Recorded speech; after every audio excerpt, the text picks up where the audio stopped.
लड़िएगा और जेएमएम अपना उम्मीदवार के रूप में मथुरा प्रसाद महतो जी को दे रहे हैं, जो कि आपके अभिभावक स्वरूप भी रह चुके हैं। तो आप किस तरह के वहाँ के उम्मीदवार और आप दोनों में देखिए, आपने मेरा एक स्टेटमेंट सुना होगा। मैंने ये कहा कि अगर मुझ में राजनीतिक लक्षण नहीं है, मुझ में अगर राजनेता का गुण नहीं है, तो मेरी माँ भी मुझे वोट ना दे, मैं इस बात को कहूँगा। अगर मुझ में राजनीतिक समझ है, राजनीतिक चेतना है और राजनीतिक करने का लक्षण दिखता है, तो मेरी माँ भी मुझे वोट दे। तो फिर अभिभावक है कि एक मुखिया का चुनाव नहीं जीत पाता है तो बड़े ख्वाब देखते हैं कि भारत एक लोकतांत्रिक देश है, ख्वाब देखना बुरा बात नहीं है। और इस जब जनता हमसे चाह रही है, हमने तो कभी नहीं चाहा कि हम लोग चुनाव लड़ेंगे, जनता ने चाहा है। तो अगर जनता ने चाहा है तो हम लोग आते हैं। अगर अवसर मिलेगा तो सेवा करेंगे, नहीं मिलेगा तो सड़क में सेवा करेंगे, और मौका मिला तो सदन के भीतर से सेवा करेंगे, सेवा की बात करेंगे। हम लोग ये नहीं कहेंगे आदरणीय प्रधानमंत्री की जगह कि मेरा क्या है, हम तो झोला उठा के चल जाएंगे, ये बयान हमारा नहीं रहेगा। क्योंकि मेरा है, मेरे बाप का लहू बहा है, इस मिट्टी के कण कण में मेरे बाप का रक्त दिखता है, इसलिए हम झोला उठा के कहीं नहीं जाएंगे। अगर जीतेंगे तो सदन से बात करेंगे, अगर नहीं रिजल्ट कर पाए तो सड़क से झारखंड की आवाज़ को बुलंद करेंगे, लेकिन झोला उठाकर कहीं नहीं जाने वाले। पलड़ा किसका भारी है धनबाद लोकसभा क्षेत्र में? धनबाद लोकसभा क्षेत्र में आपके संगठन से? हमारे संगठन से तो ऐसे दमदार प्रत्याशी सामने नहीं आए, लेकिन हम लोग उम्मीद करेंगे कि संगठन एक टीम यूनिट के रूप में काम करें और उस प्रत्याशी को जीतने की स्थिति में लाके खड़ा कर देंगे। 2 दिन में हम लोग घोषित कर देंगे। चलिए ठीक। धनबाद हमेशा खूनी खेल होता है और अक्सर देखा जाता है कि यहाँ पिस्तौल बाल की राजनीति होती है। आपके जितने भी नामांकन आप नामदर्ज बता रहे हैं, ये युवा है, इनके पास ना मनी पावर है, ना ही इनके पास औजार है, तो ये कैसे उन लोगों का मुकाबला करेंगे? औजार से चुनाव नहीं लड़ा जाता है, औजार असंवैधानिक है। औजार से चुनाव नहीं लड़ा जाता है। चुनाव जो भारत का संविधान है उस दायरे से लड़ा जाता है, और हम लोग उस दायरे से चुनाव लड़ेंगे। और जहाँ तक अगर ऐसी परिस्थिति सामने आएंगी तो हम लोग पीछे नहीं हटेंगे। तो झारखंड ही रक्त से, लहू बहाने से झारखंड का निर्माण हुआ है, तो अगर हमारे रक्त से झारखंड मजबूत होगा तो पीछे हटने के कोई चांस नहीं बनता।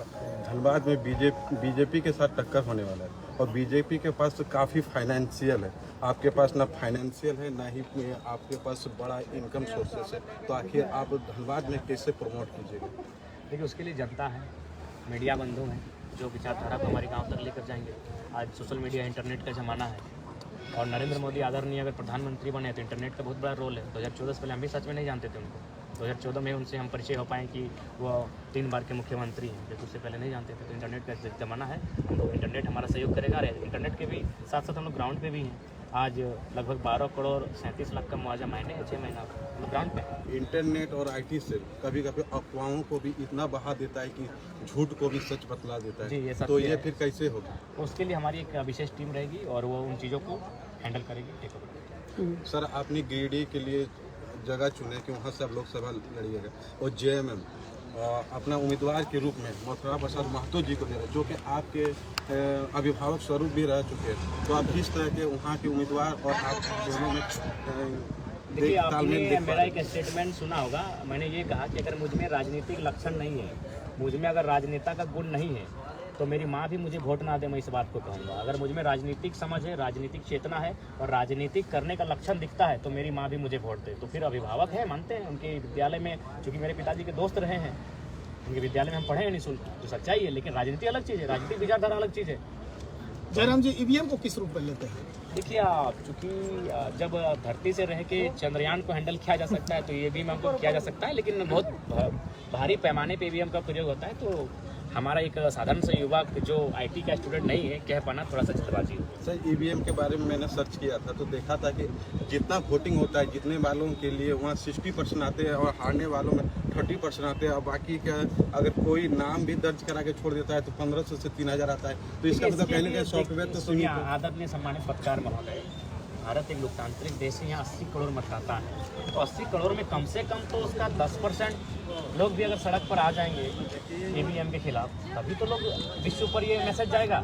हमारे और आपके कहने से तुरंत बदलाव नहीं आएगा। इसीलिए अगर वास्तव में ईवीएम देश के लिए बेहतर नहीं है, तो यह देश की 80 करोड़ जनता को पहले अपने राजनीतिक चेतना लाने की आवश्यकता है, उसके बाद ईवीएम पर बात उनको करनी चाहिए।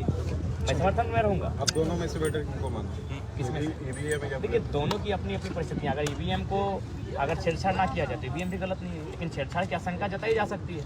देखिए, अगर आप मतपेटी को भी देखेंगे, उस समय भी बाहुबलियों का राज था, मतपेटी पे बोगस बोर्ड होता था, उठा के कब्जा करके ले जाते थे।